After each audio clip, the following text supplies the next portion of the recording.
अस्सलाम वालेकुम, मैं हूं शाहजेब खानजादा। एक और फैक्ट्री, एक और आतिशज़दगी का वाकया, एक और बड़ा सानेहा। कराची में बल्दिया फैक्ट्री की तर्ज का एक और हादसा हुआ है। एक मरतबा फिर गरीब मजदूरों की जानें गई हैं। एक मरतबा फिर वही सवालात हमारे सामने हैं जो साने बल्दिया के वक्त सामने आए थे। तहकीकात से सामने आया है कि बल्दिया फैक्ट्री में आग लगी नहीं थी, लगाई गई थी। वो एक दहशतगर्दी की कार्रवाई थी, मगर इस हकीकत से इनकार नहीं किया जा सकता कि अगर उस वक्त हिफाजती इकदाम और इमदादी कार्रवाइयाँ सही तरीके से की जाती तो इतना बड़ा नुकसान ना होता। वही इंतजामी गफलतें जो उस वक्त सामने आई थी आज एक बार फिर सामने आई हैं। कोरंगी की केमिकल फैक्ट्री में लगने वाली आग अब तक 17 मासूम जाने ले चुकी है। मेहरान टाउन के इलाके में वाक़या केमिकल फैक्ट्री में सुबह 10 बजे के करीब आग लगी, जो देखते ही देखते पूरी फैक्ट्री में फैल गई। फायर ब्रिगेड हुकाम का कहना है कि फैक्ट्री में मुख्तलिफ अशिया बनाने में इस्तेमाल होने वाला वो केमिकल मौजूद था और आग केमिकल के ड्रम में लगी और पूरी फैक्ट्री में फैल गई। आग बुझाने की कोशिश के दौरान 2 फायर फाइटर्स भी जख्मी हुए। फैक्ट्री की दीवारें तोड़ने के लिए हैवी मशीनरी को भी तलब किया गया। 13 फायर टेंडर्स और एक स्नॉर्कल आग बुझाने में मसरूफ रहे। ताहम इलाका मकीनों का कहना है कि फैक्ट्री में लगी आग को बुझाने के लिए फायर ब्रिगेड की गाड़ियां ताखिर से पहुंची, जिसके बाइस आग फैल गई। अंदर मौजूद मजदूर मदद के लिए पुकारते रहे।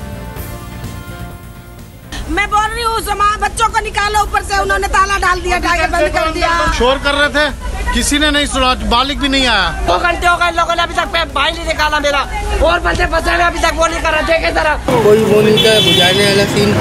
वहाँ लोग बाहर खड़े हुए थे, बता रहे थे। फैक्ट्री का एक मजदूर ऐसा भी है जो खुद तो जिंदा बच गया, मगर उसके 4 भाई और एक भतीजा शहीद हो गया। कौन थे अंदर? मेरे भाई थे। कितने? 5। फरमान, फरहान, इरफान, अली, एक भतीजा है। 5 की डेड बॉडीज निकाल ली गई यहाँ? सिर्फ मैं बचा हूँ। जो ये बंद थे, इधर माल रखा हुआ था, वहाँ माल हटा के, अब उन्होंने कहा दिमाग नहीं काम करोगे कि माल हटा के शीशे खोल दें, क्योंकि इतना माल था, बंदे कम थे, नहीं हटा सके होंगे। दूसरी जानिब चीफ फायर ऑफिसर का कहना है कि केमिकल फैक्ट्री के अंदर आने और बाहर जाने के लिए एक ही रास्ता था। मजदूरों को बाहर निकलने का रास्ता ही नहीं मिला। 2 मंजिला फैक्ट्री में ऊपर जाने के लिए छत के दरवाजे पर भी ताला लगा था और खिड़कियों पर भी जालियां लगाई हुई थी। बिल्डिंग में कोई ऐसा रास्ता नहीं था जिसमें वो वर्कर सेफ हो सकता या हम कहीं से एंटर हो सकते थे। हम इंटर यहाँ से हुए जब हमने वेंटिलेटर मंगा के दीवारें तोड़ी हैं, और छत पे जाने का रास्ता भी बंद था। अपनी विंडो है, सब पे ग्रिल लगी हुई है, हालांकि ग्रिल मना है किसी भी फैक्ट्री में इस काम के लिए। ये बात भी सामने आई है कि जलने वाली फैक्ट्री रिहायशी प्लॉट पर कायम है। जियो न्यूज़ की टीम ने इस हवाले से डिप्टी कमिश्नर से सवाल किया, तो देखिए उन्होंने क्या जवाब दिया। ये फैक्ट्री जो है ये एक रिहायशी प्लॉट पे कायम है, इलीगल फैक्ट्री है। क्या इसका रीज़न है, क्या ऐसी वजूहत हैं? थोड़ा सा इस हवाले से आपने तहकीकात की है अब तक? यार ये जो पड़ोस में भी सारी फैक्ट्रीज बनी हुई हैं, अभी ये मैं कंफर्म करने के बाद ही बताऊंगा कि फैक्ट्री इलीगल है या लीगल है।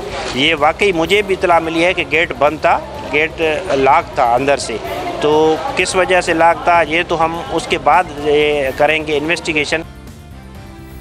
यानी ये बात वाज़ेह है कि साने बल्दिया से किसी ने कोई सबक नहीं सीखा, ना हुकूमत ने, ना फैक्ट्री मालिकान ने, और ना ही फायर ब्रिगेड समेत दीगर इमदादी इदारों ने। अगर मुतासरीन का इल्ज़ाम दुरुस्त है, फैक्ट्री में आग बुझाने वाले आलात काफ़ी तादाद में नहीं थे, हंगामी अखराज के रास्ते नहीं थे, खिड़कियों पर जालियाँ लगी थीं, छत पर ताला लगा था, फैक्ट्री मालिक को चीज़ें चोरी हो जाने का खौफ था, मगर इंसानी जानों की परवाह किसने करनी थी? गरीब मजदूरों का कोई पुरसान हाल नहीं था। फैक्ट्री इसी हाल में काम करती रही, रिहायशी प्लॉट पर कायम रही और हुकूमत सोती रही। यहाँ तक कितना बड़ा सानहा हो गया। बात करेंगे एडमिनिस्ट्रेटर कराची मुर्जा बाब हमारे साथ मौजूद हैं, साथ ही तला हाशमी भी हमारे साथ मौजूद हैं। पहले तला से हम सूरत हाल मालूम कर लेते हैं, उसके बाद मुर्जा वहाब साहब से हम डिटेल्स मालूम करेंगे। तला, आप सारा दिन इस मामले को कवर करते रहे, अब आप ज़रा आवाम के सामने रखिएगा सूरत हाल। शाहजेब, अब रिवायती तौर पे इस फैक्ट्री को सील कर दिया गया है, और इस फैक्ट्री को सील करने के बाद जो काम है वो यहाँ से रवाना हो चुके हैं। वो ज़िले हुकाम भी हैं, पुलिस और रेंजर्स की नफरी यहाँ पे मौजूद है, जिनको सिर्फ यहाँ पे अब खड़ा किया हुआ है। लेकिन असल में बात ये है कि हम जहाँ पर खड़े होकर रिपोर्ट कर रहे हैं, ये कोरंगी इंडस्ट्रियल एरिया का मेहरान टाउन है, और मेहरान टाउन तजारती इलाका नहीं है, ये रिहायशी इलाका है। यहाँ पर 600 गज के प्लाट थे जिनको लोगों ने ख़रीदने के बाद by the passage of time और ओवर द डेकेड्स उस पर रिहायशी जो जगहें हैं उसको कन्वर्ट किया इंडस्ट्रीज़ में और फैक्ट्रीज़ में, और फिर उसके बाद यहाँ पे फैक्ट्रीज बनती चली गई। यहाँ पर भी जो ये जो फैक्ट्री जिसमें आज इंतहाई अफसोसनाक वाक़या पेश आया, ये रिहायशी इलाका था, ये रिहायशी प्लॉट था, इसको ख़रीदा गया, इस पर जो है वो फैक्ट्री बनी, KDA SBCA देखती रही। अच्छा, एक तो ये जो हुकूमती पार्ट पे जो नेगलिजेंस है वो तो है ही, लेकिन जो सबसे इसमें अफसोसनाक बात है वो ये कि बल्दिया सानहे के बाद और जैसे कितने वाक़यात हैं जिसके बाद फैक्ट्री मालकान को थोड़ा सा सबक लेना चाहिए था कि इंसानी जानें ज़्यादा अहम होती हैं बनिस्बत इसके कि उनकी फैक्ट्री में जो खाम माल तैयार हो होता है या जो भी माल तैयार हो होता है। ये इस फैक्ट्री को प्रैक्टिकली ओवन बना दिया गया था। मैंने इसका पूरा फैक्ट्री का विज़िट किया है। इसको नीचे जो एक तो जब भी कोई फैक्ट्री या कंपनी होती है तो उसके जो हाइट होती है बहुत ज़्यादा रखी जाती है। रोशनदान है, रोशनदान में जो सलाखें हैं वो लगी हुई हैं, सलाखों के बाद लोहे की जाली लगी हुई है और लोहे की जाली के बाद शीशा लगा हुआ है। अब आप मुझे बताएं कि नॉर्मल हालात में कराची की गर्मी में वैसे लोगों का इस उसमें क्या हाल होगा। और उसके बाद जब आग लगी तो आग, और अनफॉर्चुनेटली आग जो है ये बिल्कुल पैसेज पे लगी जो कि ग्राउंड फ्लोर पर है। वहाँ से सीढ़ियाँ थी, सीढ़ियों से लोग अगर ऊपर गए, जो नीचे का ग्राउंड फ्लोर है वहाँ से 10 लाशें निकाली गई। जो लोग ऊपर गए वहाँ पे बहुत दम घुटने से हलाक हुए। और इसका सेकंड फ्लोर पे एक रास्ता था जो कि इमरजेंसी एग्जिट हो सकता था, लेकिन उस पर ताला लगा हुआ था। हर खिड़की पे पहले लोहे की जालियाँ थी, सलाखें थी और फिर उसके बाद शीशा लगा हुआ था। तो लोग यहाँ पे झुलस कर कम हलाक हुए हैं और दम घुटने से ज़्यादा हलाक हुए हैं। और इसके बाद तमाम जो लाशें हैं, इस रेस्क्यू ऑपरेशन चलता रहा। एक इसमें जो चीज़ें थी वो ये थी कि फायर ब्रिगेड भी लेट पहुंची। फायर ब्रिगेड जहाँ पे लोग कहते हैं लेट पहुंची, मुर्तज़ा आप कहते हैं फायर ब्रिगेड टाइमली पहुंच गई। यहाँ पे जो फायर ब्रिगेड 2 फायर टेंडर्स हैं वो काटी को दिए हुए हैं। वो जो मेरी बात हुई ज़राए से वो ये कहते हैं कि अगर वो फायर टेंडर फंक्शनल होते तो काटी यहाँ से जो काटी का ऑफिस है वो बमुश्किल 5 मिनट के फासले पर है। अगर वहाँ पे स्टाफ होता, अनफॉर्चुनेटली नए फायर टेंडर्स आए हैं वो यहाँ पे दिए गए काटी को, जो कि कुरंगी इंडस्ट्रियल एरिया की ट्रेड और इंडस्ट्रीज़ की एसोसिएशन है, लेकिन वो दोनों फायर टेंडर वहाँ पे खड़े हुए थे, उनको चलाने के लिए स्टाफ नहीं था। जो बाकी जगहों से जब फायर टेंडर आए पानी की कमी हुई और इसमें तमाम जो सानिया ये हुआ। और इसमें हुकूमती पार्ट जो है उसकी भी नेगलिजेंस है और ख़ास तौर पर जो फैक्ट्री ओनर है उनकी भी बहुत नेगलिजेंस है कि इतनी जो इंसानी जानें ज़ाया हुई, इनमें से शायद किसी को बचाया जा सकता था।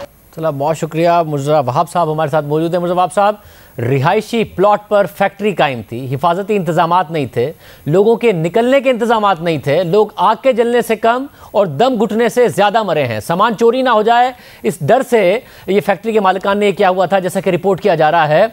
ज़ाहिर है जो फैक्ट्री की इंतज़ामिया है उसकी तो गफलत है ही है, मगर हुकूमत की भी तो गफलत है। बल्दिया के वाक़े से कुछ नहीं सीखा गया। इंतजामात फायर ब्रिगेड के हवाले से भी जो तलाश में बता रहे हैं वो सारे के सारे मामला, ये तो इंसानी जानें ज़ाया हुई हैं जो बचाई जा सकती थी।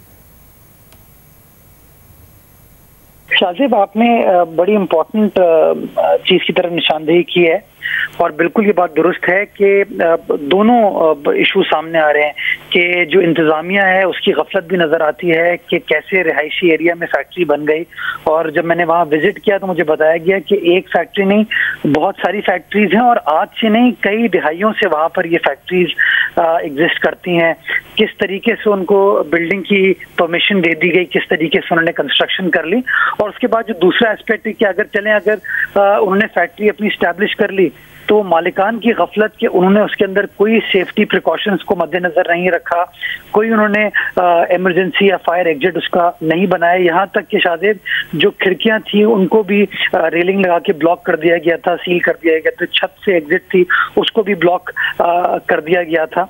मैं उसके अतराफ में मैंने एक विजिट किया, मैं एक और फैक्ट्री के ऊपर गया, मुझे वहां से जो अतराफ की और फैक्ट्रीज नजर आई उन तमाम फैक्ट्रीज में एक दरबे जैसा लुक था, बंद थी। एक फैक्ट्री मैंने ऐसी देखी जिसके अंदर उन्होंने माशाल्लाह खिड़कियां खत्म करके दीवार को चुनवा दिया है। तो ये एक एस्पेक्ट है जहां पे मैं समझता हूँ जहां इंतजामिया को अपनी परफॉर्मेंस को बेहतर बनाने की जरूरत है, इन तमाम इदारों को। उसके साथ साथ जो फैक्ट्री के मालिकान हैं उनको मैं समझता हूँ अपने फैक्ट्री की हिफाजत के लिए ये इंसानी एस्पेक्ट को भी मद्देनजर रखना चाहिए कि अगर ये एग्जिट नहीं बनाएंगे, अपनी जो खिड़कियां उनको भी सील कर देंगे, बंद कर देंगे, तो फिर बहुत बड़ी प्रॉब्लम हो सकती है। तो मैं समझता हूँ कि इसके अंदर दोनों इंतजामिया को भी अपने किरदार को बेहतर बनाने की जरूरत है और जो फैक्ट्री मालिकान है उनको भी थोड़ी सी अपने अंदर इंसानियत वाला जो एस्पेक्ट है उसको मद्देनजर रखते हुए इन चीजों को इस तरीके से नहीं करना चाहिए। ज़रा फैक्ट्री मालिकान की जिम्मेदारी है, मगर उन्हें करना होता और सबक सीखना होता तो बल्दिया सानह से वो सबक सीख चुके होते। उनको डर सिर्फ ये तो नहीं होना चाहिए कि वाकया अगर ऐसा कोई हो गया, आग लग गई तो हमारी पकड़ हो जाएगी। उन्हें यह डर होना चाहिए कि जी टीम सर्वे करेगी हुकूमत की, हुकूमत फैक्ट्रीज को देखेगी, हमें सही जगह पर फैक्ट्री लगानी है, राइशी इलाके में नहीं लगानी है, फिर एग्जिट का निज़ाम देना है। तो हुकूमत ने भी तो करना है ना, इस बात को यकीनी बनाना है। शाजिब, मैंने जब आज विजिट किया तो मैंने पहली चीज वहाँ पे जो कंसर्न डिप्टी कमिश्नर थे उनको ये हिदायत दी कि ये जो फायर सेफ्टी ऑडिट है इन तमाम फैक्ट्रीज का किया जाए, नंबर 1। नंबर 2, इंशाल्लाह मैं आपको वादा करता हूँ कि मंडे को KMC एक काउंसिल रेजोल्यूशन पास करेगी जिसमें मैंडेटरी किया जाएगा इन तमाम फैक्ट्रीज के लिए कि ये जो प्रिकॉशनरी मेजर्स हैं विद इन द फैक्ट्री उनको लगाना लाजमी होगा, फायर एक्सटिंग्विशर वगैरह। और दूसरा जो फायर स्केप के एग्जिट होते हैं उनको भी करना लाजमी होगा। और उसके अंदर हम दर्ज करेंगे कि जो जो फैक्ट्रीज इसको वायलेट करेंगे उनका रैंडम इंस्पेक्शन होगा और जिनके यहाँ वायलेशन नजर आएगी उनके खिलाफ फिर कार्रवाई की जाएगी, फाइन भी लगाया जाएगा। और KMC कानून हमें इस बात की इजाजत देते हैं कि हम अमलाक के ऊपर फिर सील भी कर सकते हैं उनको। फैक्ट्री के मालिकान ट्रेस हुए अभी तक? शाजिब, ये जो फैक्ट्री है ओरिजिनली ये किसी और चीज की थी। वो जो ओरिजिनल मालिकान हैं उन्होंने इसको रेंट आउट कर दिया था कुछ और अफराद को जो कि सूटकेसेस और ये जो ट्रॉली के हैंडबैग्स होते हैं उसको बनाते हैं, उनको रेंट आउट कर दिया गया। तो उनको ट्रेस किया जा रहा है। जब वहाँ सुबह से पुलिस और कानून नाफिज करने वाले इदारे वहाँ मौजूद थे, इंतजामिया थी, मालिकान इस वक्त ट्रेसेबल नहीं है, उनको ट्रेस किया जा रहा है। और एक बार इसकी जो पूरी रिपोर्ट है वो आ जाए तो अगर कोई गफलत वाला एस्पेक्ट होगा जिसके अंदर उनके मालिकान के एंड पे भी कोई क्रिमिनलिटी है तो मैं आपको इस बात की यकीन दहानी कराता हूँ कि जो कुछ भी कानून के मुताबिक कार्रवाई बनती है वो कार्रवाई की जाएगी। किसी के साथ ज्यादती नहीं होगी, लेकिन जिन लोगों की वजह से अगर ये इंसानी अलमिया आज हुआ है तो मैं समझता हूँ उनको हमें कानून के मुताबिक डील करने की जरूरत है ताकि हम मिसाल भी स्टैब्लिश कर सकें कि जो लोग कानून को अपने हाथों में लेगा, जो लोग इस तरह की दरिंदगी करेंगे उनके खिलाफ कार्रवाई भी की जाती है। और अब आप एडमिनिस्ट्रेटर हैं, फायर ब्रिगेड के हवाले से मुसलसल उसकी कैपेसिटी के हवाले से और ये शिकायत होती हैं, आज भी ये इल्ज़ाम लगा कि देर से पहुंचे वरना बहुत सारी जानें बच जाती। शाजिब, जो मरहूमीन है अल्लाह ताला उनकी मग़फ़िरत फरमाए, उनके लवाहिकीन इस वक्त सदमे में है। नेचुरली उनके जो इमोशंस हैं इस वक्त बड़े स्ट्रॉन्ग हैं। मैं सुबह जब ये वाक़या रूनुमा हुआ मैं खुद मलीर में था, जुल्फ़िकाराबाद ऑयल टर्मिनल गया हुआ था, मुझे वहाँ इत्तला मिली। मैंने चेक किया इसको, 10:09 पे फायर ब्रिगेड को इंटीमेट किया गया और 10:10 पे जो कोरंगी में हमारा फायर स्टेशन है वहां से गाड़ियों को रवाना कर दिया गया था और अगले 14 से 15 मिनट में वो जो फायर ब्रिगेड के टेंडर्स थे, फायर टेंडर्स हो जाए या उसका स्नॉर्कल हो जाए, वो वहां पर पहुंच गया था। तो मैं दुख की तकलीफ की घड़ी में मुझे अंदाजा है कि उनके इमोशंस बड़े चार्ज अप है, बट मैं समझता हूँ कि मैंने देखा है वो फायर के सारे स्टाफ को काम करते हुए। जब मैं शाम को भी वहां गया तो फायर डिपार्टमेंट का अमला वहां मौजूद था, फायर उन्होंने ही बुझाई है, उन्होंने मेहनत की है इसके अंदर। तो मैं ये जो मैंने हकाइक देखे हैं मैं इससे इत्तफाक नहीं करता। फायर ब्रिगेड का वहां पर अमला मौजूद था और उन्होंने बड़ी बहादुरी के साथ काम किया। और इसके साथ साथ मैं आपको बताना चाहूंगा कि 2 फायर ब्रिगेड के जो फायर स्टाफ हैं उनके अफसरान एहलकार जो हैं वो जख्मी भी हुए इस रेस्क्यू ऑपरेशन में, और 2 हमारे जो रजाकार हैं चीपा के ईदी के वो भी इसके अंदर जख्मी हुए। फिर मैंने अस्पताल में उनको विजिट भी किया था। तो मैं समझता हूँ कि जो कुछ भी किया जा सकता था इस सिचुएशन को अवॉइड करने के लिए वो किया गया। ये फायर ब्रिगेड का अमला ही था जिसने बाद में शवल्स के जरिए उस बिल्डिंग को तोड़ा, उसको एक्सेसिबल बनाया और उसके बाद फिर लोगों को बाहर निकाला। तो मैं थोड़ा सा इस तनकीद को, लोगों का हक है तनकीद कर सकते हैं, लेकिन मैं इसके ऊपर थोड़ा सा इख्तिलाफ करना चाहूँगा। जो हकाइक मैंने देखे वो इसके मुनाफी हैं। बहुत शुक्रिया। एडमिनिस्ट्रेटर कराची मिर्ज़ा बाबू हमारे साथ मौजूद थे। प्रोग्राम में एक ब्रेक शामिल करते हैं। एक और आम खबर है और वो है अफ़गानिस्तान में तालिबान को अब दहशतगर्दी का खुद ख़तरा लाहक हो गया है और वो है दाइश से। दाइश कितना बड़ा असल में ख़तरा इस वक्त बन गया है, खित्ते के लिए कितना बड़ा ख़तरा बन सकता है, बात करेंगे एक ब्रेक के बाद।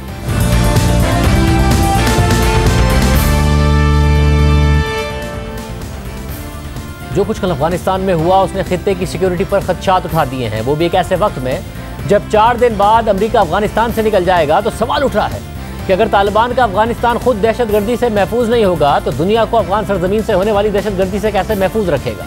कल काबुल एयरपोर्ट के करीब खुदकुश धमाके से 100 से ज्यादा अफराद हलाक हुए, 150 से ज्यादा जख्मी हुए हैं। हलाक होने वालों में 13 अमरीकी फौजी भी शामिल हैं और इस हमले की जिम्मेदारी दाइश ने कबूल कर ली है। और दुनिया के सबसे ताकतवर सदर जोसेफ बाइडेन को इस वक्त शदीद दबाव का सामना है, क्योंकि मजीद हमलों के भी इस वक्त खदशात हैं। मुल्क के अंदर और बाहर हर जगह से उन पर तनकीद हो रही है, मगर काबुल हमले के बावजूद अमेरिका ने वादे किया कि वो 31 अगस्त तक इनखला का अमल जारी रखेगा और इस हिकमत अमली में कोई तब्दीली नहीं आएगी। साथ ही अमेरिका ने इशारा दिया है कि दाइश की तरफ से मजीद हमले भी हो सकते हैं। इस वक्त अफगानिस्तान और खित्ते में सिक्योरिटी हाई अलर्ट है और कल काबुल एयरपोर्ट पर हमलों के बाद अमेरिकी सदर जो बाइडेन ने मीडिया ब्रीफिंग देते हुए दाइश से बदला लेने का ऐलान किया। To those who carried out this attack, as well as anyone who wishes America harm, know this: we will not forgive. We will not forget. We will hunt you down and make you pay. अब अहम बात यह है कि America ये दावा करता आया है कि उसने अलकायदा को शिकस्त दी है, इसलिए अफगानिस्तान में उनका कोई काम नहीं है। अब वो निकलना चाहता है, लेकिन जब वो निकल रहा है तो अलकायदा से भी ज़्यादा खतरनाक समझी जाने वाली दहशतगर्द जमात दाइश अफगानिस्तान में मुनज़्ज़म हो रही है और उसके निशाने पर ना सिर्फ अमरीकी मुफादात हैं बल्कि कई पड़ोसी ममालिक भी हो सकते हैं। इसके बावजूद अमरीका 31 अगस्त की डेडलाइन पर कायम है, जिससे अमरीकी पॉलिसीज़ पर सवालात उठ रहे हैं। और सबसे बड़ा सवाल यह है कि अमरीका दाइश का खात्मा कैसे करेगा जब वो 4 दिन बाद ही अफगानिस्तान से निकल जाएगा। जब एक सहाफ़ी ने व्हाइट हाउस की तर्जुमान से कल ये सवाल किया कि जब ना अफगानिस्तान में अमरीकी फौज होगी ना ही खित्ते में कोई अमरीकी बेसिस होंगी तो अमरीका दाइश से कैसे बदला लेगा, तो उनके पास कोई खास जवाब नहीं था। क्या ऐसा करना मुमकिन होगा बगैर किसी मिलिट्री फोर्सेस के, बगैर अफगानिस्तान के करीबी ममालिक में अस्करी बेसिस के? मैं दोबारा कहना चाहूँगी, हमारे पास दुनिया भर में ऐसे ममालिक में भी इंसदादी दहशतगर्दी की कई किस्म की सलाहियतें हैं जहाँ हमारे पास अस्करी बेसिस नहीं है। जाहिर है मैं इसकी निशानदेही तो नहीं करूँगी कि अस्करी लिहाज से अमरीकी फौज का क्या नुक्ता नजर होगा, इसका फैसला उन्होंने ही करना है। इस वक्त अमेरिका एक मुश्किल पोजीशन में फंस गया है, दुनिया को भी फंसा दिया है। खित्ते की सिक्योरिटी दाव पर लगी है। सिर्फ यही नहीं, अफगानिस्तान में तकरीबन 2.5 लाख अफगान शहरी हैं जो अमेरिका के लिए काम कर चुके हैं और अफगानिस्तान से निकलने की अहलियत रखते हैं। उन्हें अमेरिका सिर्फ 4 दिन में कैसे निकालेगा? एक ऐसे वक्त में जब दाइश के मुसलसल हमलों के खदशात मौजूद हैं तो ये वाज़ेह नजर आ रहा है कि उन्हें वो छोड़ के जाएगा। वो दाइश जो गुज़िश्ता कुछ सालों में सबसे खतरनाक दहशतगर्द जमात बनकर उभरी है, अब अफगानिस्तान में हमले की जिम्मेदारी दाइश के अफगान चैप्टर ने कबूल की है, जिसका नाम इस्लामिक स्टेट खुरासान प्रोविंस है। ये जमात दाइश से वाबस्ता है, ये अफगानिस्तान में मुतहर्रिक है। BBC के मुताबिक ये अफगानिस्तान और पाकिस्तान से जिहादी भर्ती करती है और अफगान तालिबान या अलकायदा के वो लोग जो अपनी जमात को इतना सख्त गिर नहीं समझते वो इस जमात में शामिल होते रहे हैं। और इससे ना सिर्फ अमेरिका को खतरा है बल्कि तालिबान जिन पर खुद मगरबी ममालिक दहशतगर्दी का इल्ज़ाम लगाते हैं उनको भी खतरा है। और अलकायदा जैसी जमात भी दाइश को खतरे के तौर पर देखती रही है। और इस जमात ने अमेरिका के इराक पर हमले के नतीजे में जन्म लिया, यानी अमेरिका ने 9/11 के बाद अफगानिस्तान पर अलकायदा के खात्मे के लिए हमला किया, फिर 2 साल बाद इराक पर हमला किया और उसके नतीजे में एक और दहशतगर्द तंजीम दाइश को जन्म दे दिया। फिर 2017 में अमेरिका और उसके इत्तेहादी और कुर्दिश ग्रुप्स और ईरानी हिमायत याफ्ता मिलिशियाओं की मदद से दाइश को इराक में शिकस्त दी गई। इसी तरह 2019 में सीरियन डेमोक्रेटिक फोर्स, जिसमें कुर्द, अरब और दीगर बागी शामिल थे, उन्होंने भी दाइश को शाम से बाहर निकाल दिया। दाइश की खिलाफत शाम में ख़त्म कर दी गई। फिर अक्टूबर 2019 में अमेरिका ने दावा किया कि शाम में हमले के नतीजे में अबू बकर अल बगदादी एक टनल में दाखिल हुआ और वहाँ उसने खुद को धमाके से उड़ा दिया। दाइश के सरबराह का तो खात्मा हो गया, मगर जिस तरह अमेरिका शाम से निकला, जिस तरह से दाइश के जंगजुओं को मुंतशिर किया गया, इराक से निकाला गया, इससे कई दाइश के जंगजू मुख्तलिफ मुल्कों में पनाह लेकर स्लीपर सेल्स के तौर पर काम करने लगे और अब वो अफगानिस्तान में मुनज़्ज़म हो रहे हैं। यानी 2001 से लेकर अब तक अमेरिका की खारजा पॉलिसी वहीं की वहीं खड़ी है और दहशतगर्दी का खदशा भी वहीं खड़ा है, बल्कि बढ़ गया है। और ख़ुद अमेरिकी पॉलिसियों ने दाइश का खतरा खड़ा किया। अफगानिस्तान में अमेरिका आया था और ये कहकर आया था कि वो अलकायदा के ख़िलाफ़ है और अलकायदा के खात्मे के लिए अमेरिका ने तालिबान की हुकूमत ख़त्म की और अब 20 साल बाद अफगानिस्तान की हुकूमत तालिबान के हवाले करके दाइश का खतरा छोड़कर जा रहा है। इस सारी सूरत हाल पर हम बात करेंगे। हमारे साथ सीनियर सहाफ़ी और तज़कियाकार सलीम साफ़ी साहब और सलीम यूसुफ़ज़ई साहब मौजूद हैं, उनसे इस सूरत हाल पर बात करेंगे और फिर अफगानिस्तान में इस वक्त काबुल में क्या हो रहा है एयरपोर्ट पर हमले के बाद, उसकी बात करेंगे हम एजाज़ सैयद से। समी साहब, आप दोनों ही ज़ाहिर बहुत करीब से इन मामलात को, अफगानिस्तान के मामलात को जानते हैं। मैं समी साहब पहले आपसे भी जानना चाहूँगा, समी यूसुफ़ज़ई साहब, के आपको लगता है कि दाइश तालिबान के लिए एक बहुत बड़ा ख़तरा बन सकती है, इस खित्ते के लिए ख़तरा बन सकती है, या इक्का दुक्का वाक़यात ही कर सकती है? मेरे ख्याल में बहुत बड़ा खतरा है। अभी जो मैं आपसे बात कर रहा हूँ, मेरे काबुल में किससे बात हो रही है कि अभी भी 7 खुदकुश बम्बर काबुल के गलियों कुचों में घूमते फिरते हैं अपने टारगेट के लिए, और ये तालिबान के लिए एक बहुत बड़ा चैलेंज है। इस वक्त अमेरिका के साथ उनका कोई कम्बैट लड़ाई नहीं है, लेकिन दाइश जो है और तालिबान एक दूसरे के बड़ा स्ट्रांगली एक दूसरे के खिलाफ उन्होंने लड़ाई की। हज़ारों दाइश के लोगों को तालिबान ने मारा शुमाली अफगानिस्तान में, कुन्नड़ सूबे में और जलालाबाद में। और ये है कि अब जिस तरह तालिबान अफगान हुकूमत के खिलाफ गुरीला हमले कर रहे थे, सुसाइड बॉम्बिंग कर रहे थे, अब लगता है कि वही इनहेरिटेंस, वही लेगेसी जो तालिबान की थी वो ट्रांसफर हो रही है दाइश को। और मेरे ख्याल में दाइश ये अहम नहीं क्योंकि तादाद कितनी है, अब वो लिमिटेड टारगेट पे हमले करेंगे। अब लगता है कि ये जो तालिबान की जो लीडरशिप है, जो अभी तक जो टॉप लीडरशिप है, मुल्ला हिबतुल्लाह फंद, मुल्ला याकूब और खलीफा हक्कानी, शायद एक वजह कि अभी तक वो सामने नहीं आ रहे, इनकी सिक्योरिटी के बारे में भी खदशात है। कल रात को एयरपोर्ट के नज़दीक 3 दाइश लोगों को तालिबान ने गिरफ्तार भी किया है। और इसके अलावा 2 दिन पहले काबुल के नज़दीक सरूबी डिस्ट्रिक्ट में एक कार को पकड़ा गया था तालिबान की तरफ से, जिसमें बहुत ज़्यादा एक्सप्लोसिव डिवाइसेस थे जो कि टारगेट के लिए जा रहे थे। तो मेरे ख्याल में तालिबान शायद उनका जो ख्याल था कि वो एक जश्न मनाएंगे और एकदम अफगानिस्तान में लड़ाई ख़त्म होंगे और जो कफन और ताबूत की जो बिजनेस है वो खत्म होगा, ऐसा लगता है कि वो बहुत ज्यादा लंबी मदद तक न चल सके। कल तक तालिबान कह रहे थे कि हमने अफगानिस्तान पर जब टेक ओवर किया है कोई लड़ाई नहीं है, कोई लड़ाई में हालात नहीं है, कोई बम ब्लास्ट नहीं हो रहे, लेकिन कल के खतरनाक बम ब्लास्टों ने एकदम तालिबान के लिए भी एक थ्रेट पूछ किए है और अफगानिस्तान के लोग भी लड़े हैं। उनका ख्याल है कि अब ये लड़ाई मुसलमानों के 2 जो बड़ी एक्सट्रीमिस्ट ग्रुप्स है तालिबान और दाइश के दरमियान होंगे और अफगानिस्तान एक नई तबाही के दहाने पे खड़े होंगे। सैफ साहब आप बताइएगा, खदशात तो ये थे कि खाना जंगी ना हो जाए, मगर खाना जंगी के खतरा ज़रा कम होते नजर आए, शुमाली इत्तेहाद के साथ भी मामला तय होते नजर आए, मगर एक नया खतरा खड़ा हो गया है। आपके ख्याल में दाइश अफगानिस्तान में तालिबान के लिए इस खत्ते के लिए बहुत बड़ा खतरा हो सकता है जिसके यहाँ भी असरात आ सकते हैं, या इतना बड़ा खतरा नहीं है? देखिए, एक तो शाहज़ेब मुझे अब इम्कान बहुत कम नज़र आता है जो नॉर्थ की क़ुव्वतें हैं, ताजिक, उज़्बक, हज़ारा लीडरशिप के साथ तालिबान की मुफ़ाहमत का या वो जो एक इंक्लूसिव गवर्नमेंट बनाने की कोशिशें थी वो मुझे नाकाम होती नज़र आ रही हैं। दूसरा, दाइश के लिए एक हवाले से अब हालात नासाजगार हो गए क्योंकि पूरे अफ़गानिस्तान पे उनके हरीफ तालिबान का कब्ज़ा हो गया। और जिस तरह समी ने फरमाया कि इससे पहले जबकि वो अफ़गान हुकूमत से भी लड़ रहे थे तो कुन्नड़ और निंगरहार सूबों जहाँ पे दाइश ने कंट्रोल हासिल किया था काफ़ी जगहों पे, वहाँ से तालिबान ने उनका सफाया कर दिया था। लेकिन एक हवाले से अगर दाइश की कंपोजिशन को देखा जाए तो दाइश का ख़तरा मज़ीद बढ़ भी जाता है। वो ये कि दाइश देखे एक तो तालिबान के मुकाबले की नहीं बल्कि अलकायदा के मुकाबले की तंजीम थी और उसकी सोफिस्टिकेशन भी अलकायदा जैसी थी। दूसरा, उसमें कौन लोग गए थे, उसमें जो लोग उस वक़्त टीटीपी से नाराज़ हो गए तो वो उधर चले गए या अफ़गान तालिबान से नाराज़ हो के उधर चले गए। तो अब ज़ाहिरी बात है कि जब हुकूमत साजी के मराहिल होते हैं इसमें फिर लोग बहुत ज़्यादा नाराज़ होते हैं, मायूस होते हैं। तो आगे भी जाके अगर तालिबान से कुछ लोग मायूस होते हैं तो वो फिर उनकी तरफ जाएंगे क्योंकि उनकी सोच कई हवालों से वो तालिबान और अलकायदा से भी ज़्यादा एक्सट्रीम है। तो अब जब तालिबान अपना सॉफ्ट इमेज बनाने की कोशिश करेंगे तो ये ख़दशा मौजूद रहेगा कि तालिबान की सफ़ों में जो एक्सट्रीमिस्ट अनासर हैं वो दाइश की तरफ चले जाएँ। और शफी साहब, ये सिर्फ क्योंकि जब इनखला का ऐलान किया तो नज़र आया कि बाइडन ये कह रहे थे कि सदर बाइडन के अब अलकायदा ख़तरा नहीं है, अमेरिका की सरजमीन पर हमला होने के हवाले से, दाइश के हवाले से भी वो कह रहे थे। मगर आपको लगता है कि एक ही जो फेस सेविंग उनकी थी जिसमें वो कहते थे कि जी इनखला हो गया, तालिबान का कब्ज़ा हो गया, मगर हमने इस ताकत को ख़त्म कर दिया जो अमेरिका पर हमला होता, वो ख़तरा है मौजूद कि दाइश अमेरिका तक पर हमला कर सके, या सिर्फ अफगानिस्तान के लिए, इस खत्ते के लिए ही खतरा है? अगर यहाँ पर मौजूद अमेरिका की सरजमीन को कोई खतरा नहीं है?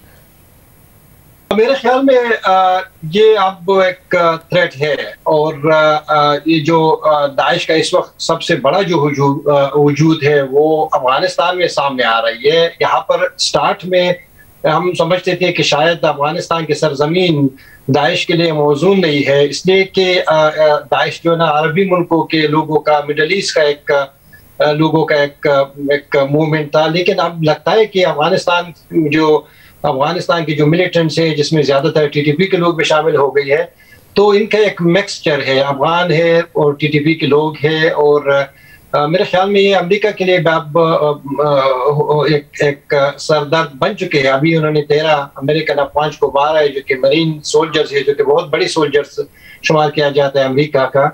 तो अब ये अफगानिस्तान में अगर ठिकाना बना देते हैं तो फिर अफगान हुकूमत के चले जाने के बाद जाहिर बात है अफगान हुकूमत का एक बड़ा सा रसूख था, और उनकी इंटेलिजेंस भी थी, ग्रुप्स भी थी, उनके दूसरे शेयरिंग इंफॉर्मेशन भी थी इंटरनेशनल कम्युनिटी के इंटेलिजेंस नेटवर्क के साथ दाइश और तालिबान को काउंटर करने के लिए।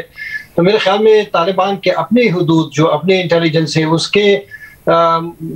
उसके जो खदोखाल है और उसके जो स्ट्रेंथ है वो इतनी नहीं है कि उतनी आसानी से इन लोगों के साथ नबर्द आजमा हो सके। तो मेरे ख्याल में यहाँ से वो वेस्ट को भी टारगेट कर सकते हैं, और एकदम जो तालिबान के हाथ में हुकूमत आए हैं, ठीक है हुकूमत उनके पास आए हैं, लेकिन अभी वो रिसोर्सेज, वो काउंटर टेररिज्म या काउंटर इंसर्जेंसी जो खुद वो करवा रहे थे, अब वो इसी काउंटर एजेंसी को वो उनको दाइश के खिलाफ इस्तेमाल करना पड़ेगा। बेशक तादाद दाइश की कम हो, लेकिन वो अफगान हुकूमत या तालिबान की हुकूमत के लिए एक बड़ी सरदर्द बन रही है, और इसका इंटरनेशनल रूट्स भी है। पाकिस्तानी का बड़ा किरदार है, पाकिस्तानी टीटीपी ने इन्हें इस दाइश को बना दिया था, जिसका सरबराह हाफिज सईद खान औरंगजेब एजेंसी से था। तो इसका रूट्स अफगानिस्तान में भी है, पाकिस्तान में भी है और इंटरनेशनल भी है। और मेरे ख्याल में अब लगता है कि शुमाली अफगानिस्तान में जो चाइनीज जो मुस्लिम है, उनका भी एक खबरें आ रही है कि उनके भी कोई लिंक्स बन रही है दाइश के साथ, क्योंकि तालिबान प्रेशर डाल रहे, तालिबान पर चाइना प्रेशर डाल रहे कि इस तुर्किस्तान मूवमेंट के लोगों को खिलाफ कार्रवाई करे, तो अपने बचाव के लिए शायद वो भी दाइश की तरफ चली जाए। तो मेरे ख्याल में अमेरिका इतना सेफ भी नहीं है, और जिस तरह वो समझते हैं कि हमने शिकस्त दिए है। एक काबुल एयरपोर्ट, जो कि आजकल काबुल एयरपोर्ट को अमेरिका का सरजमीन कहा जाता है, वहाँ पर जो भी पहुंच जाए उसको अमेरिकन अजाइलम और मिल जाते हैं, उनको अमेरिकन यानी प्रोटेक्शन देते हैं। अगर वहाँ पर पहुंच जाते हैं तो मेरे ख्याल में वो अफगानिस्तान के हदूद से बाहर भी अमेरिका के लिए सरदर्द बन सकते हैं नियर फ्यूचर में। सर साहब, जैसे ही अफगान तालिबान का कब्जा हुआ है, उसके बाद पाकिस्तान के जो कंसर्न थे वो पाकिस्तान ने बताए भी हैं, और फिर तालिबान ने ये बात भी बोली है कि अफगान सरजमीन को हम पाकिस्तान के खिलाफ नहीं इस्तेमाल होने देंगे। तहरीक तालिबान पाकिस्तान के हवाले से भी आपको लगता है कि दाइश एक ऐसा खतरा हो सकता है कि अगर वो वहाँ तालिबान के लिए चैलेंज होगा तो पाकिस्तान के लिए भी कहीं कोई खतरा या चैलेंज ना बन जाए, और अफगान तालिबान उस खतरे को रोक भी ना पाएँ, जिसका वो वादा तो कर रहे हैं? नहीं, देखिए, ये तो कभी अशरफ गनी ने भी नहीं कहा था या हामिद करज़ई ने भी नहीं कहा था कि मैं अपनी सरजमीन को पाकिस्तान के ख़िलाफ़ इस्तेमाल होने दूंगा। ऐलान और दावा तो उनका भी यही था कि मैं अपनी सरजमीन को पाकिस्तान के ख़िलाफ़ इस्तेमाल नहीं होने दूंगा। लेकिन आगे जाके एक ये तो विल पे मुनहसर होता है कि उस क़यादत का विल उस ग्रुप के बारे में क्या है, कि मेरे ख़्याल में तालिबान की हुकूमत बलोच मिलिटेंट को तो बिल्कुल अपनी सरजमीन पाकिस्तान के ख़िलाफ़ इस्तेमाल नहीं होने देंगे, लेकिन टीटीपी के बारे में अफ़गान हुकूमत से ये तालिबान से ये तवक्को करना कि वो उनके ख़िलाफ़ ताकत इस्तेमाल करेंगे, मुझे ये बात ज़रा ज़्यादा करीन मसलहत इसलिए नहीं लगती कि एक तो उनका आइडियोलॉजिकल ताल्लुक़ बहरहाल है और सबके जो है लिटरेचर भी एक है और कई जगहों पे Pakistani Taliban along side with Afghan Taliban वो लड़ते भी रहे हैं। मसलन अमेरिकन को जो सबसे बड़ा धचका जिस कार्रवाई में पहुंचा था, जिसमें कई CIA अहलकार एक साथ हलाक हुए थे और जो CIA की तारीख़ का सबसे बड़ा उनके लिए धचका था, तो वो कार्रवाई अबू दुजाना एक अरब था उसके ज़रिए प्लान की थी हकीमुल्लाह महसूद ने। तो इस तरह के लोगों के ख़िलाफ़ ताकत का इस्तेमाल मैं नहीं समझता कि तालिबान कर सकेंगे। हाँ, अलबत्ता अगर उनकी कोई रिकन्सिलिएशन एफ़र्ट्स हो पाकिस्तान के साथ तो उसमें वो हेल्पफुल हो सकते हैं। फिर एक और इस चीज़ पे इन्हिसार होगा कि उनकी रिट क्या अफ़गानिस्तान में पूरे अफ़गानिस्तान पे कायम होती है या नहीं होती। अगर ख़ुद अफ़गानिस्तान के अंदर दाइश की प्रेजेंस हो तो फिर वो पाकिस्तान के बारे में कैसे ये इंश्योर करा सकते हैं कि दाइश अगर वो सरज़मीन ख़ुद तालिबान के ख़िलाफ़ इस्तेमाल हो रही हो तो फिर तो ऑब्वियसली उसको वो क़ुव्वत, वो दाइश हो या कोई दूसरी हो, तो वो पाकिस्तान के ख़िलाफ़ भी इस्तेमाल करते हैं। और एक और ख़तरा जो मुझे नज़र आता है कि अगर अफ़गान तालिबान अपनी हुकूमत मुस्तहकम करने के बाद अगर दाइश को मुकम्मल तौर पर अपने मुल्क से रूट आउट करते हैं तो फिर दाइश के जो बचे कुचे लोग होंगे उनको मेरे ख़्याल में एक ही जाए पनाह फिर मिलेगी और वो उस सूरत में फिर पाकिस्तान की तरफ भी शिफ्ट हो सकते हैं। बहुत शुक्रिया, आपने राय सुनी। ख़तरात बहरहाल मौजूद हैं। खतरे से निपटने के लिए तालिबान क्या कर रहे हैं? काबुल से इस वक्त हमारे साथ एजाज सैयद मौजूद है। एजाज, बहुत शुक्रिया। एजाज, क्या कार्रवाइयाँ की जा रही हैं, क्या इस वक्त हिकमत अमली है तालिबान की? शाहजेब, एयरपोर्ट वाक़े के बाद तालिबान ने 2 बुनियादी इकदाम किए हैं। सबसे पहले तो ये कि तालिबान ने एयरपोर्ट के इलाके की सिक्योरिटी को हाई अलर्ट कर दिया है, बल्कि एयरपोर्ट के साथ साथ पूरे काबुल शहर की सिक्योरिटी को हाई अलर्ट पर कर दिया है। एयरपोर्ट के इलाके में 3 शाहराएँ बुनियादी जाती हैं जो कि एयरपोर्ट के मरकजी दरवाजे पर जाती हैं और वो 3 शाहराएँ लगती हैं मैदान चौक पर। मैदान चौक से उन तीनों शाहराओं को आधा किलोमीटर तक बंद कर दिया गया है। गाड़ियां लगा दी गई हैं सड़कों के ऊपर और वहां पर तालिबान जंगजुओं को खड़ा कर दिया गया है ताकि इस बात को यकीनी बनाया जाए कि कोई गैर मुतल्लका अफराद एयरपोर्ट के दरवाजे या उसके इर्द गिर्द ना भटक सकें। दूसरा अहम इकदाम यह किया गया है कि दाइश के खिलाफ मुल्क भर में क्रैकडाउन का फैसला कर लिया गया है। हमें ज़राए ने बताया है कि दाइश के खिलाफ मुतल्लका हुकाम को तालिबान ने अपने मुतल्लका जो जिम्मेदारान हैं अल-मुखबरात के और दीगर उनको हदायत दे दी हैं। अब ये क्रैकडाउन किस तरीके से किया जाएगा, कहाँ किया जाएगा, इस बारे में हमें किसी किस्म की कोई इतला नहीं है। ताहम ये इतला हमें ज़रूर बताई गई है कि दाइश के खिलाफ कार्रवाई के लिए एक क्रैकडाउन का हुक्म दे दिया गया है। बहुत शुक्रिया आज़ाद, अपना ख्याल रखिए। रात सूरत हाल आपने देखी। प्रोग्राम में ब्रेक शामिल करते हैं और हम फिर बात करेंगे।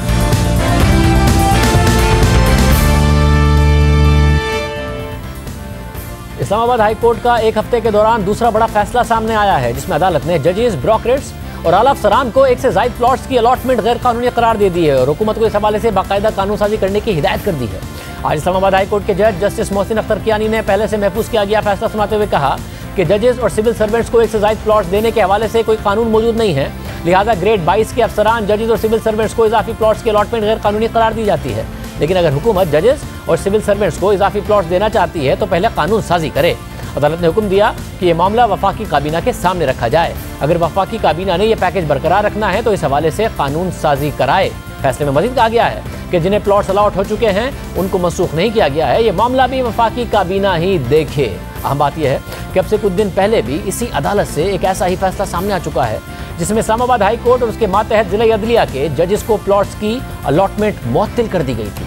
हुक्म इम्तिनाज जारी कर दिया गया था और मफादात के टकराव की बात की गई थी। ये मामला कुछ यूँ है कि हाल ही में इस्लामाबाद के सेक्टर F14 और F15 में कुरानदाजी के जरिए 4000 से ज़ायद दरख्वास्त गुजारों को रिहायशी प्लॉट्स अलॉट किए गए हैं, जिनमें कई हाजिर सर्विस और रिटायर्ड जजेस और सरकारी अफसरान शामिल हैं। सिर्फ यही नहीं, कुरानदाजी में इस्लामाबाद हाई कोर्ट उसके मातहत जिला अदलिया के तकरीबन उन तमाम जुडिशल अफसरान को भी प्लॉट्स मिले हैं जिन्होंने मुमकिना तौर पर मुतासरीन के केसेस सुनने हैं। तो अदालत ने ऑब्जर्वेशन दी थी कि अगर ज़मीन के मुतासरीन का केस सुनने वाला जज ही बेनिफिशरी होगा तो वो कैसे मुतासरीन के हुकूक का फैसला कर पाएगा। इस्लामाबाद हाई कोर्ट के चीफ जस्टिस अतर मिनल्ला के तहरीर करदा फैसले के मुताबिक हाल ही में federal government employees housing authority ने इस्लामाबाद के सेक्टर F14 और F15 में प्लॉट्स के अलॉटमेंट के लिए कुरानदाजी कराई है और इस फहरिस्त से यह जाहिर हो रहा है कि अमला इस्लामाबाद की ज़िले अदालतों का हर वो जुडिशल अफसर इसका बेनिफिशरी है जो मुमकिन तौर पर ज़मीनों के मुतासरीन की शिकायत के इजाले और उनके हुकूक से मुताल्लिक फैसला करेगा।